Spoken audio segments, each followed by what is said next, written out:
परमात्मा कैसा है? वो निर्दोष है। उसको ऋषि नारद विशेषण देते हैं, परमात्मा निर्विकार है, उसके अंदर कोई विकार नहीं है। तो हम अपने को किससे देखें? परमात्मा के गुणों से अपने जीवन को मिलान करके देखें कि सब में कोई ना कोई दोष सब में कोई ना कोई दोष एक प्रभु ही दोष रहा सब में कोई ना कोई दोष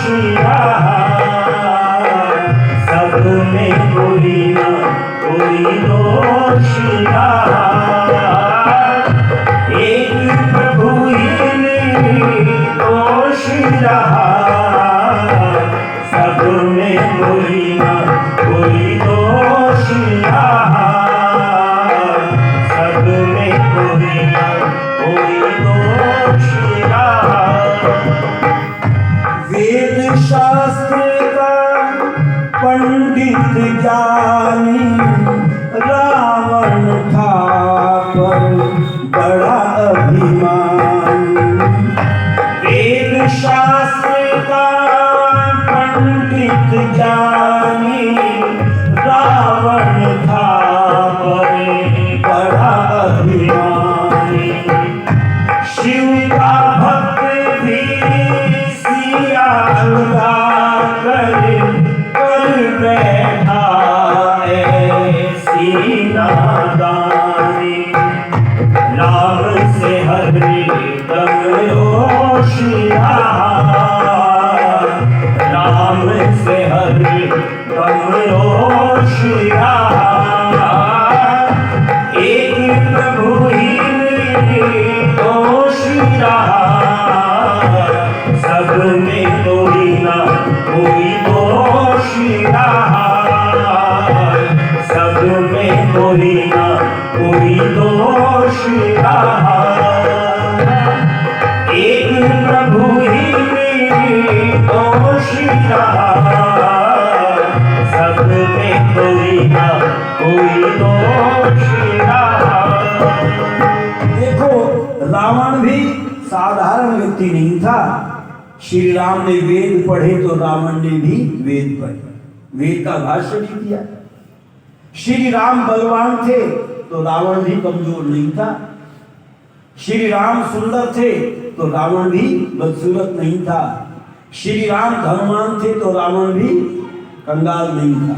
सारे गुण रावण में भी थे, पर एक दुर्गुण आ गया, थोड़ा सा कचरा आ गया। अच्छा, चोरी करना अच्छा है या बुरा है? चोरी करना बुरा है। और रावण के दिमाग में आ गया सीता जी का हरण करना। अच्छा, बुरा मानते हो चोरी को या अच्छा मानते हो? सब बुरा मानते हैं। पर हम कीर्तन में बच्चों को क्या सिखा रहे हैं? गली गली में मच गया शोर, आया आया माखन चोर। तो आपने धर्म का कीर्तन किया या धर्म का किया? और कहते हैं हम धर्म कर रहे, सत्संग कर रहे। ये सत्संग नहीं है, ये तो कुसंग है। अगर बच्चों को चोरी सिखा रहे हो महापुरुषों के नाम पर, तो ये कुसंग कर रहे हो, ये सत्संग नहीं है। सत्संग वही है जिसको करके सत्य की प्राप्ति हो जाए और असत्य से छूट जाए, उसका नाम सत्संग है। इसलिए ऋषि लिखते हैं, सत्य के ग्रहण करने और असत्य के छोड़ने में सर्वदा उद्यत रहना चाहिए। पर दुर्भाग्य इस देश का ये है, हमने कुसंग को ही सत्संग मान लिया। जैसे एक बार कुछ बच्चे आपस में चर्चा कर रहे थे। एक बच्चे ने कहा, आज हमारी बकरी ने अंडा दिया। सारे बच्चे डांटने लगे, पागल हो गया है, बकरी अंडा नहीं देती, बकरी तो बच्चा देती है, बकरी तो दूध देती है। ये हंस करके कहने लगा, तुम्हें पता नहीं है, हमने अपनी मुर्गी का नाम ही बकरी रख रखा है। आज लोगों ने भी अधर्म का नाम धर्म रख रखा है, और धर्म के नाम पर अधर्म का ही प्रचार किया जा रहा है। मैं अनेक प्रमाण आपको दे सकता हूं, लेकिन रावण के मन में चोरी का विचार आ गया, पर इस कचरे को कौन निकालना चाहती है? उनकी जो पत्नी मंदोदरी थी। कहती है, पतिदेव तुमने साधु का वेश कब से धारण कर लिया, संन्यास कब से ले लिया? कहते मैंने संन्यास नहीं लिया, मैं तो आज ऐसे ही कपड़े पहन करके चल दिया हूं। क्यों? क्योंकि सीता जी का हरण करना है। देखो, बुरा काम करने के लिए लोग अच्छा वेश धारण करना चाहते हैं, बुरा वेश धारण नहीं करते। क्यों जी? डाकू क्या बंदूक को खुला लेकर के चलता है रात को? नहीं, उसको गले में लटकाता है, छिपाता है और कंबल ओढ़ करके तब चलता है। कोई साधु समझे इसको? डाकू न समझे। पता चला हम बुरा काम करने के लिए अच्छा वेश धारण करते हैं, तो साधु का वेश बना करके जब चले तो समझ गई और कहा, पतिदेव ये ठीक नहीं है। चोरी करना वेद में आता, नस्ते मन मही, मेरा मन कभी चोरी में न जाए। आचार्य जी कह रहे थे, चोरी किसको कहते हैं? अब लोगों ने चोरी का अर्थ क्या मान लिया? किसी के दीवार तोड़ करके, किसी का ताला तोड़ करके सामान को निकाल देना चोरी। केवल उसी को चोरी नहीं कहते। हमारे ऋषि ने तो लिखा, बिना पूछे किसी की वस्तु के प्रयोग करने का नाम चोरी। और ऋषि दयानंद तो और भी गंभीर विचार देते हैं। ऋषि दयानंद कहते हैं, किसी वस्तु को प्राप्त करने की इच्छा मन में लाने का नाम भी चोरी। अच्छा बताओ, जब बच्चों को ये सिखाओगे फिर चोरी होगी क्या घर में? पर हमारे घरों में हर एक की अटैची में अलग अलग ताले। मैंने कहा, ये बताओ इस घर में चोर कौन है? कह लगी कोई नहीं। तो हमने कहा, जब चोर नहीं है तो ये ताले किसके लिए हैं? पता चला चोरी की भावना जब मनुष्य के मन में आती है तब विचारों में भीड़भाड़ होना प्रारंभ हो जाता है। इसलिए मंदोदरी क्या कहती है? कभी चोरी लालच का ना करो, जीवन में व्यवहार, जीवन के दिन कभी चोरी लालच का ना करो, जीवन में व्यवहार, जीवन के दिन ये कांच की हानि है, आग पर चढ़े न बारंबार, जीवन के दिन जीवन के दिन ऋषियों की वाणी है, ईश्वर का है ये वेद। ऋषियों की वाणी है, ईश्वर का है ये वेद।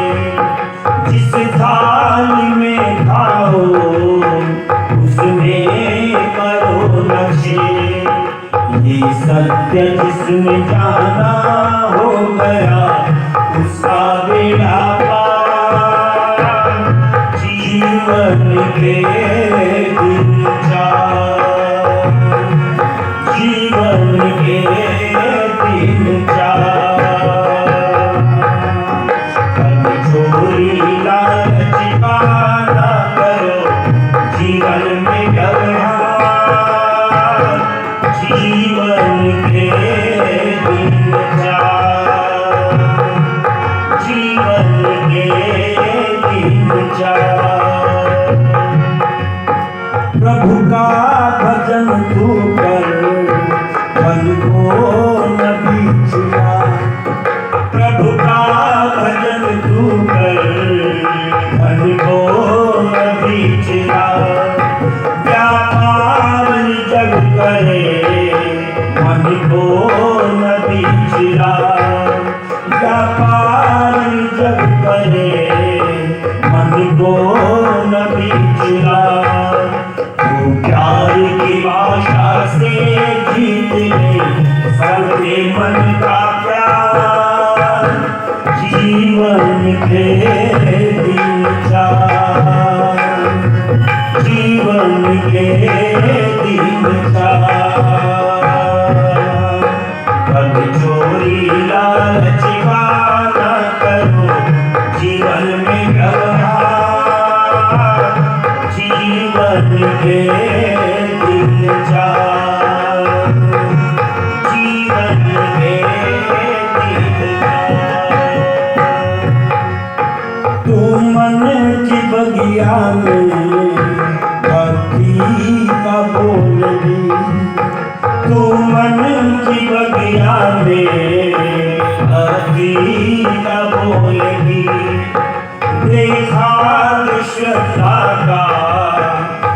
को लगन से बढ़ जाएगा जीवन में तेरे खुशियों का अंबार। जीवन के दिन चार, जीवन के दिन चार। अब चोरी लालच का न करो जीवन में व्यवहार। जीवन के दिन चार, जीवन के दिन चार। इसीलिए हम बच्चों को बचपन से सिखाते थे